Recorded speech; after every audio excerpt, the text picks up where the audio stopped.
제가 어릴 적에 초등학교 때 저희 성적표를 주잖아요. 성적표를 주면 그 선생님들의 평가에 그 빠지지 않는 그 멘트가 있었어요. 그게 뭐였냐면 우리 양지훈 어린이는 심성이 착하고 그부들과 잘 지내나 주의가 산만하고 주변 정리가 잘 되지 않습니다. 이거를 6년 내도록 똑같은 멘트가 항상 있었어요. 그래서 우리 선생님은 그 주변이 워낙 산만해가지고 자기의 가시권에 들게 하기 위해서 교탁 옆에 저를 따로 불렀어요. 그래서 여기 요쯤에다가 이제 저를 이렇게 앉혀놓고 몽둥이를 이렇게 들고 있다가 제가 집중을 안 하면 톡톡톡 때리셨어요. 제가 좀 외로웠었는데 다행히 저와 같은 성향의 친구가 한 명이 왔어요. 그래서 그 친구도 둘이서 여기 앞에서 수업을 들었던 기억이 있어요. 근데 제가 옆에서 보면은 그 친구와 저는 별로 다를 바가 없어 보였어요. 성향도 비슷하고 또 성격도 비슷한 것 같았어요. 그래서 너무너무 친해졌는데 이 친구가 자기 집에 한번 초대를 했어요. 그 당시에 친구들끼리 이제 부자를 뭐라고 부르냐면 그때 이게 초등학생이니까 우리가 할 수 있는 최고의 그 부자의 표현은 48평 아파트를 산다. 그게 최고의 부자의 표현이었어요. 근데 제가 깜짝 놀란 것은 이 친구의 집에 갔더니 그 말로만 들었던 48평 아파트에 살고 있는 친구였어요.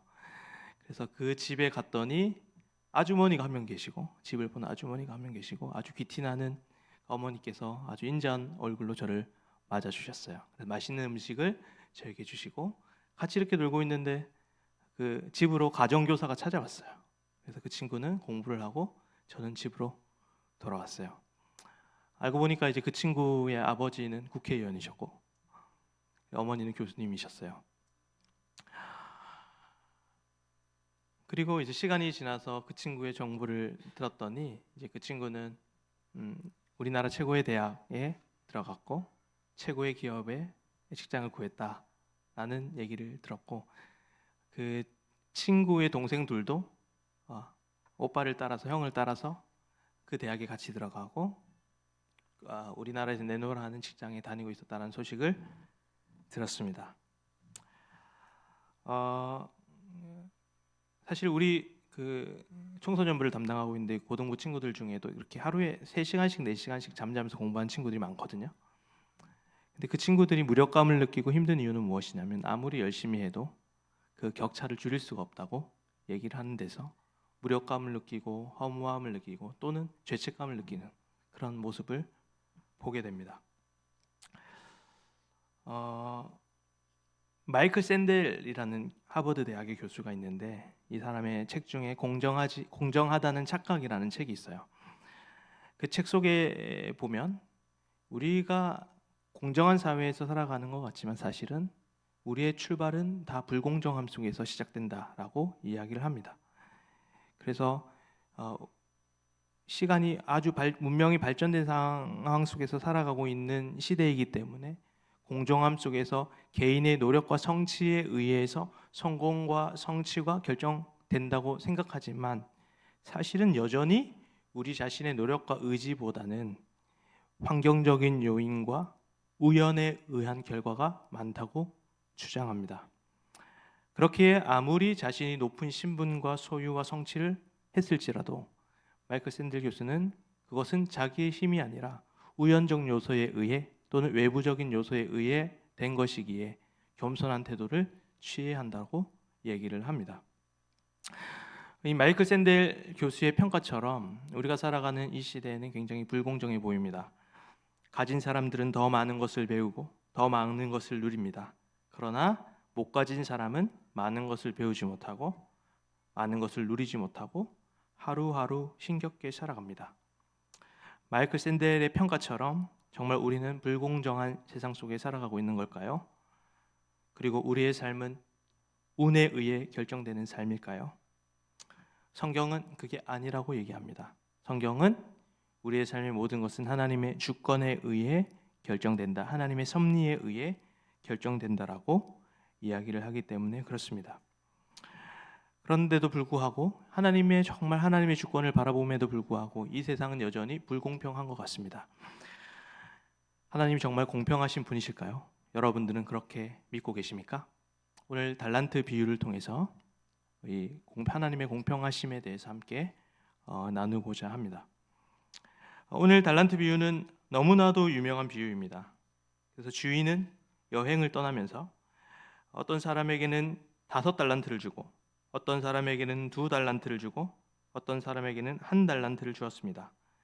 주인이 5달란트를 준 종에게 요구한 것은 5달란트였고, 그리고 2달란트를 준 종에게 요구한 것은 2달란트였으며 1달란트 받은 종에게 요구한 것은 1달란트였습니다. 이 달란트는 사실 우리가 1달란트 하면 되게 적어 보이잖아요. 우리 달란트 잔치를 많이 하기 때문에 1달란트가 한 100원 정도 하나? 라고 생각할 수 있겠지만 달란트는 엄청난 양의 그 금액입니다. 그래서 한 그 노동자가 한 15년, 20년 해서 번 돈 한 10억 정도 생각하시면 돼요. 우리가 1달란트, 2달란트, 5달란트 이렇게 얘기하면은 얼마 안 되는 양 같지만 사실은 어마어마한 양의 숫자가 금액이 담긴 달란트입니다. 그래서 주인이 여행을 떠나고 나서 이제 드디어 결산의 시간이 찾아왔습니다. 그것을 마태복음 25장 20절에서 21절 말씀에 나와 있는데요. 우리 함께 읽어보도록 하겠습니다. 시작. 5달란트 받았던 자는 5달란트를 더 가지고 와서 이르되 주인이여 내게 5달란트를 주셨는데 보소서 내가 또 5달란트를 남겼나이다. 그 주인이 이르되 잘하였도다. 착하고 충성된 종아, 내가 적은 일에 충성하였음에 내가 많은 것을 내게 맡기리니 내 주인의 즐거움에 참여할지어다 하고. 5달란트 받은 사람이 자기가 5달란트를 남겨서 주인이 잘했다 충성된 종아, 네가 적은 일에 충성하였으니 내가 많은 것을 내게 맡기리니 내 주인의 즐거움에 참여할지어다, 이렇게 얘기를 해요. 근데 이게 똑같아요.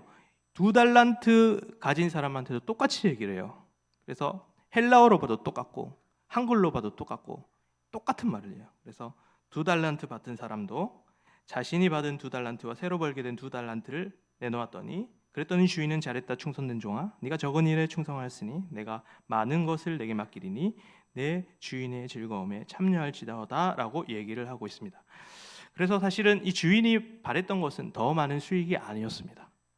기업가가 아니었어요. 그죠? 기업가의 정신으로 많은 유익을 남기는 것이 이 주인의 목적이 아니었다라는 것을 알 수 있습니다. 그래서 5개의 달란트를 번 사람도 2개의 달란트를 번 사람도 똑같이 주인은 잘했다 충성된 종아라고 칭찬하는 것을 보게 됩니다. 그러면 5달란트와 2달란트를 받은 사람은 똑같죠. 근데 이제 다른 게 있는데 바로 1달란트 받은 사람입니다. 이 1달란트 받은 사람은 멘트가 달라지게 됩니다. 그래서 그 종은 주인에 대해서 이렇게 얘기를 합니다. 주인에게 이렇게 얘기하는데 한번 읽어보도록 하겠습니다. 마태복음 25장 24절에서 26절까지 시작. 1달란트 받았던 자는 와서 이르되 주인이여 당신은 굳은 사람이라 심지 않은 데서 거두고 해치지 않은 데서 모으는 줄을 내가 알았으므로 두려워하여 나가서 당신의 달란트를 땅에 감추어 두었었나이다. 보소서 당신의 것을 가지셨나이다. 그 주인이 대답하여 이르되 악하고 게으른 종아, 나는 심지 않은 데서 거두고 해치지 않은 데서 모으는 줄로 내가 알았느냐. 1달란트 받았던 사람이 누구에 대한 이야기를 하냐면 내가 왜 그 달란트를 장사해서 벌지 않고 땅에 묻었냐면 주인 때문입니다, 이렇게 얘기하는 거예요.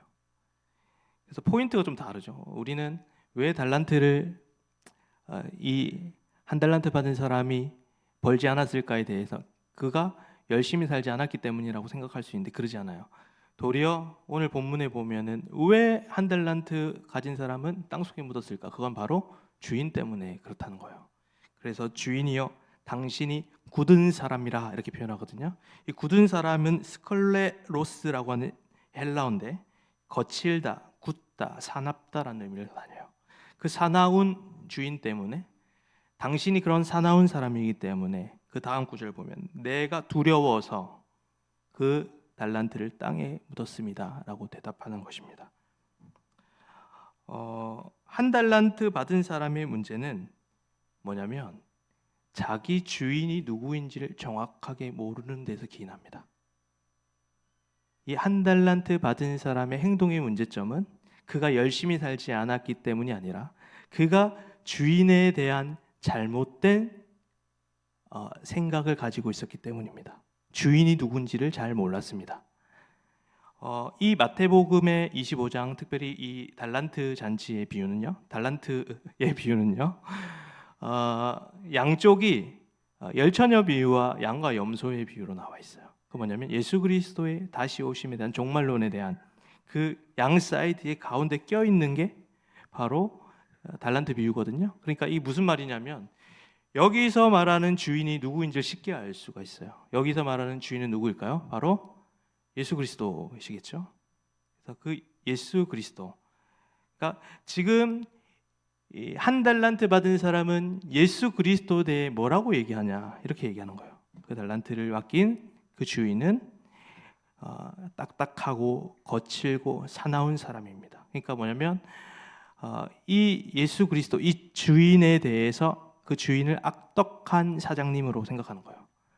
악덕한 주인이라고 여기면서 그 주인에 대한 오해를 가지고 있었기 때문에 자신이 그 달란트를 땅에 묻고 장사하지 않고 그 달란트를 위해 열심히 일하지 않고 그렇게 자기가 두려움으로 일을 하지 않았다라는 것이 이 본문이 우리에게 이야기를 하는 것이죠. 그러니까 자신의 주인에 대한 잘못된 시각이 이 종으로 하여금 일을 하지 않게 만든 거예요.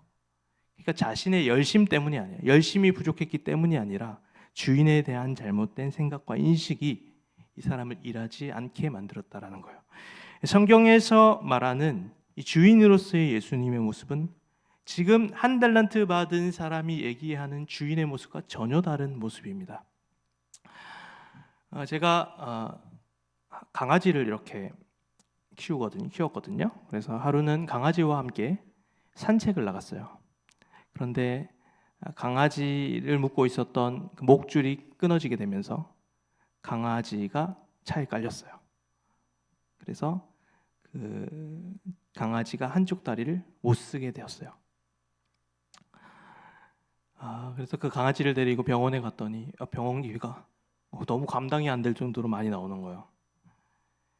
그래서 한 며칠 동안 고민을 했어요. 사실은 이걸 어떻게 해야 되나. 도저히 이 강아지 수술 비용을 낼 자신이 없는데 하다가 결국에는 무리를 해서 그 강아지의 다리를 치료해 주었습니다. 아마도 여기 계신 대부분들은 강아지에게 큰 수술비를 대는 것에 대해서 부정적인 마음이 없을 분들이 많겠지만, 근데 한편으로는 저에게 이렇게 얘기해 주시는 분도 있었어요. 아니 그 강아지 한 마리 한쪽 다리 못 쓰는 거 그냥 못 쓰겠다 내비두지, 더 중요한 일에 돈을 써야지 그 큰 돈을 가지고 그 강아지를 고쳐주냐고 하시는 분도 있었어요. 그러니까 짐승을 위해 주인이 값을 치르는 것에 대해서 사실은 호불호가 갈려요. 그리고 구약 시대에 보면 레위기서에서 보면은 짐승이 저지른 사건에 대해서 주인이 갚아주는 법도 많이 있었거든요. 그런데 반대로 생각하면 이런 경우는 여러분들은 어떻게 생각하세요? 그 짐승을 살리기 위해서 그 주인이 자기가 죽겠다고 선포하는 거예요. 내가 이 짐승을 위해 내 목숨을 버리겠다라고 한다면 여러분들의 반응은 어떠십니까? 말도 안 되는 일이겠죠. 그런데 성경에서 말하는 주인의 이미지는 바로 그 짐승과 같은 자신의 종을 위해 자신의 목숨을 바치는 주인의 모습입니다. 은혜의 주인이죠. 사랑의 주인의 모습입니다. 근데 한 달란트 받은 사람에게 없었던 것은 무엇입니까? 주인에 대한 잘못된 시각을 가지고 있었기 때문에 그는 달란트를 땅에 묻었습니다.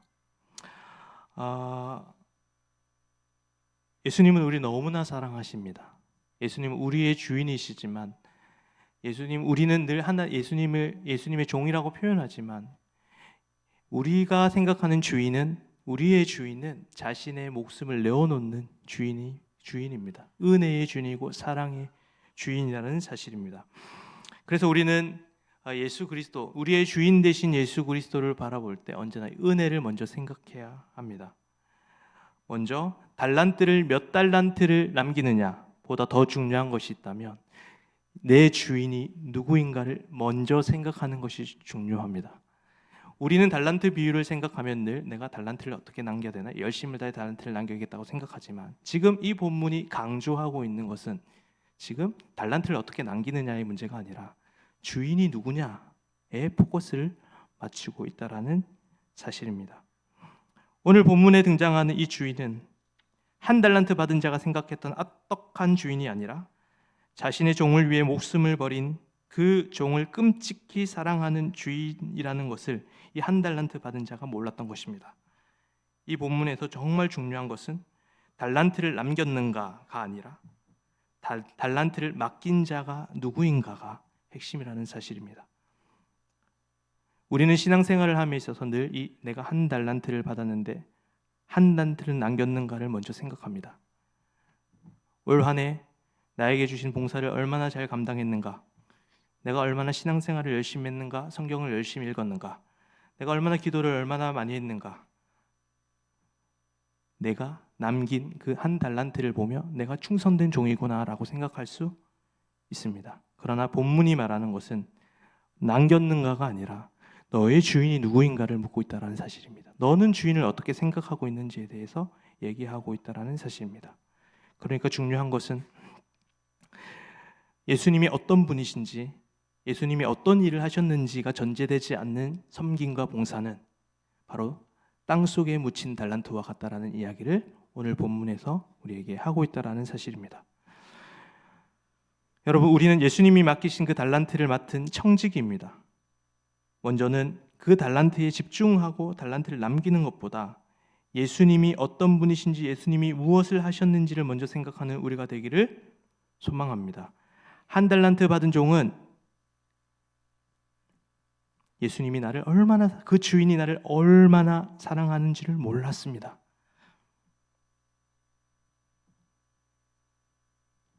그리스도인으로서 신앙생활을 한다는 것은, 그리스도인으로서 예배를 드리고 그리스도인을 기도하고 그리스도인으로서 봉사를 한다는 것은 그 은혜에 의하여 봉사하고 그 은혜에 의하여 기도하고 그 은혜에 의하여 봉사하는 것이 신앙인의 모습입니다. 그러나 우리는 그 은혜의 의함이 사라져 버렸습니다. 거기에 내가 기도하고 내가 봉사하고 내가 예배드리고 내가 이만큼 신앙생활을 했다라고 생각하는 것이 지금 한 달란트를 땅에 묻어버린 그 종의 모습과 같다라는 사실입니다. 은혜의 간격이 없는 봉사, 은혜의 간격이 없는 예배, 은혜의 간격이 없는 삶은 땅속에 묻은 달란트입니다. 여러분, 달란트에 집중하기보다 더 중요한 것은 내 주인이 어떤 분인지를 올바로 아는 것이 문제다.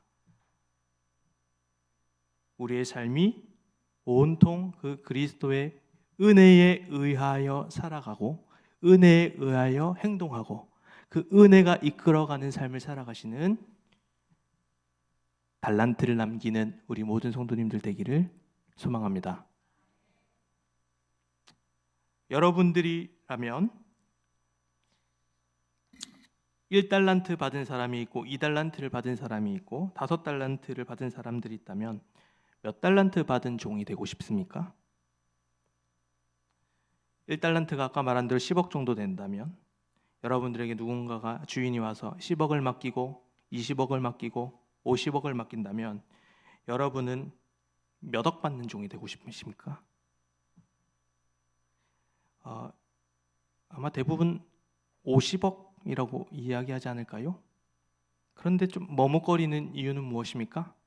내가 50억을 받는 종이 되고 싶다라고 얘기하면 왠지 내가 세속적인 사람인 것 같아서 라는 생각이 들기 때문에 그러실 것입니다. 그것은 우리가 늘 이렇게 물량주의적인 세계관에 너무 익숙해서 그런 것 같습니다. 15절을 한번 읽어보겠습니다. 시작. 각각 그 재능대로 한 사람에게는 금 5달란트를, 한 사람에게는 2달란트를, 한 사람에게는 1달란트를 주고 떠났더니. 이 말씀을 주석하면서 그랜지 오토본이라고 하는 해석자는 이 달란트가 뭐냐? 이 달란트는 성도들이 받은 모든 자원을 의미한다라고 해석하였습니다. 그러니까 하나님의 주권 가운데 우리에게 주어진 삶이 바로 이 달란트라는 사실입니다.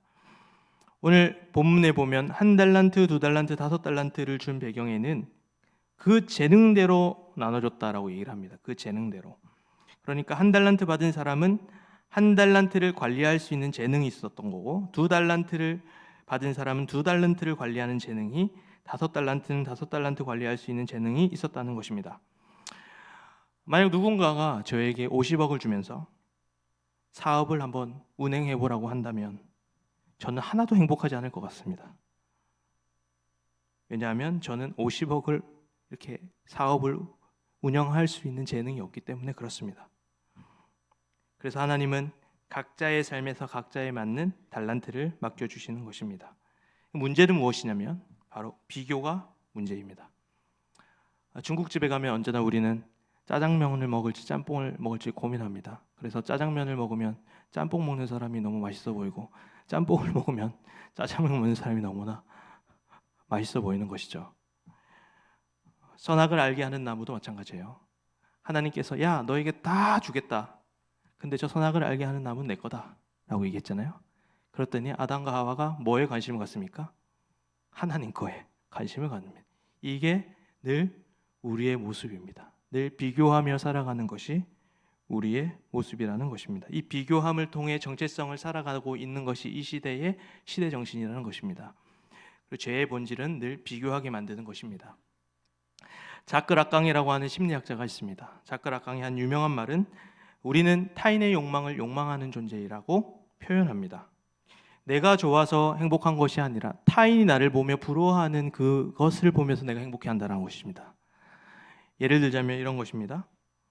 어떤 사람이 자기의 분수에 맞지 않는 엄청난 고가의 차를 타는 이유는 무엇인지 아십니까? 그것은 그 차가 주는 자기에게 주는 승차감 때문에 그 차를 타는 것이 아닙니다. 바로 그 차에서 내렸을 때 하차감, 주변 사람들이 그 차를 부러워하는 시선으로 바라보고 하는 그 시선, 그것 때문에 많은 사람들은 좋은 차를 타기를 원한다는 사실입니다.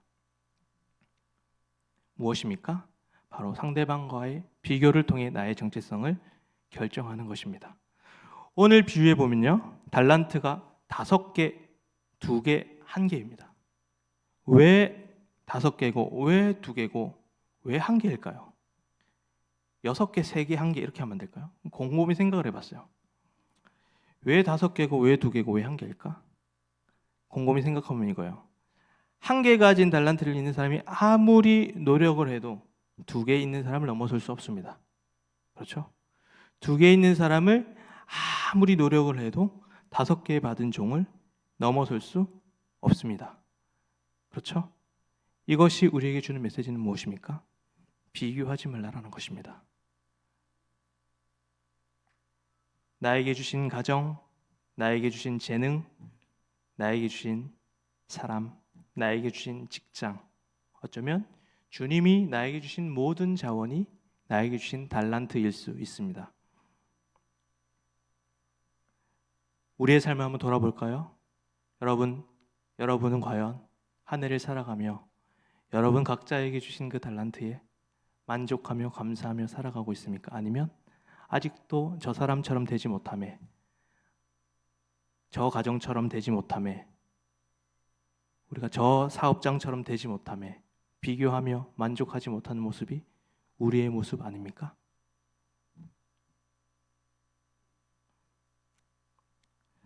그럼에도 불구하고 하나님께 조금 속상한 마음은 있습니다.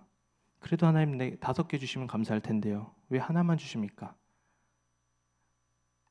분명한 사실은 하나님은 처음 출발의 분배에 있어서는 공평하지 않는 것이 사실인 것 같습니다. 왜요? 누군가에는 1개가, 누군가에게 2개가, 누군가에게 5개가 주어졌으니까 공평하지 않습니다.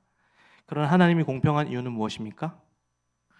1개 받은 사람은 하나를 요구하시고 2개 받은 사람에게는 2개를 요구하시고 5개 받은 사람은 5개를 요구하시는 분이시기 때문에 그렇습니다. 더 요구하지도 않으시고 덜 가지고 왔다고 그렇게 혼내시는 분이 아니시라는 사실입니다. 그런 의미에서 하나님은 공평하신 분이시라는 사실입니다. 마이클 샌델은 우리 안에 있는 불공정함은 우연에 의해, 운에 의해 결정한다고 말하지만 우리는 그 불공정함 또한 하나님의 그 계획과 섭리임을 고백합니다. 마이클 샌델과 기독교인들의 차이가 있다면 우리는 그 달란트를 주신 분이 예수님이라는 것을 고백하는 사람들입니다. 그렇기에 우리에게 주신 그 달란트는 나의 것이 아니라 나이가 잠시 맡아둔 것입니다. 그래서 그 달란트는 다시 주님의 것이 됩니다. 그래서 내가 지금 가지고 있는 달란트가 얼마 되지 않더라도 나는 그것에 집착하지 않습니다. 하나님께서는 내 달란트를 다 가져간다고 하실지라도 우리가 감사하고 우리가 행복할 수 있는 이유는 그 달란트의 주인인 그 예수가 나의 것이 되었기 때문입니다. 나에게 달란트가 하나도 없을지라도 그 달란트를 가지고 계신 그 주인 그리스도가 내 소유가 되었기에 우리는 거기에 절망하지 않고 감사함으로 살아갈 수 있다는 사실입니다. 내 인생에 가장 좋은 달란트가 있다면 그건 바로 예수 그리스도라는 달란트입니다. 여러분, 우리가 가지고 있는 달란트, 내가 소유하고 있는 돈, 직장, 지식, 나의 모든 소유, 내가 누리고 있는 모든 것은 나의 것이 아닙니다. 예수님의 것입니다. 그래서 내가 많이 가졌다고 교만하지도 말고 내가 없다고 할지라도 열등감에 시달리지 않습니다. 그것은 어차피 다 우리 예수님의 것이기 때문입니다. 우리가 바라봐야 할 것은 달란트가 아니라 그 달란트의 주인이신 예수 그리스도를 바라봐야 한다라는 사실입니다. 나에게 있는 진정한 달란트는 나의 소유도 나의 성취가 아니라 예수 그리스도가 내게 있는 가장 중요하고 소중한 달란트임을 고백하며 살아가시는 여러분들이 되기를 소망합니다. 그 예수가 내 안에 살고 내가 예수 안에 살기 때문에 우리는 남들보다 가지지 않는 달란트가 남들 보기에 달란트가 1개도 가지지 못하고 1개도 안 되는 반개도 아니 몇 개 정말 우리가 아무리 작은 달란트를 가지고 있다고 할지라도 그 달란트의 진정한 주인이신 그리스도가 내 안에 있기에 우리는 감사함으로 살아갈 수 있다는 사실입니다. 말씀을 맺습니다. 우리에게 몇 달란트를 남겼는지보다 중요한 것이 있다면 내 주인이 누구인지를 아는 것입니다. 예수님은 나를 너무 사랑하신다는 것이 달란트를 몇 개를 남기느냐보다 더 중요합니다. 더 우선합니다. 우리는 몇 달란트를 가지고 있는지 비교해서는 안 됩니다. 어차피 내 달란트는 나의 것이 아니라 주인인 예수님의 것이기 때문에 그렇습니다. 나는 그 달란트를 잠시 맡아둔 사람이기 때문입니다. 그러므로 우리는 달란트가 나의 것이 아니라 내 인생의 가장 큰 달란트는 그리스도, 그 그리스도가 나의 것임을 이 세상 어떤 것보다 내가 중요한 것을 소유한 사람임을 잊지 마시고 늘 그 달란트 비율을 생각하며 그리스도를 우선하는 여러분들의 삶이 되기를 소망합니다. 우리 함께 찬양하며 나아가시겠습니다.